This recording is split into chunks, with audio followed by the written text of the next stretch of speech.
మనం పాపి అని దేవుడి దగ్గర ఒప్పుకొని మనం జీసస్ని పరలోకం ఇంకా మన కోసమే వచ్చి కల్వరి శిలువలో మన కోసం ప్రాణం ఇచ్చాడని, మూడవ రోజు పునరుత్థానమైనాడని మనం నమ్మేదే మన కోసమే, మన పాపాల కోసమే తను యజ్ఞంగా సమర్పించాడని, మన పాపాలు కడగాలంటే తన రక్తంతోనే శుద్ధీకరించబడతాయని, మళ్ళీ మన కోసమే ఆయన చనిపోయినాడని నమ్మాలి.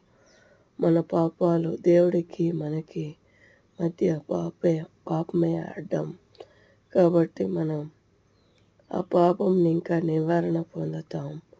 దేవుడు అన్యోన్యతలో ఉంటాం మనం.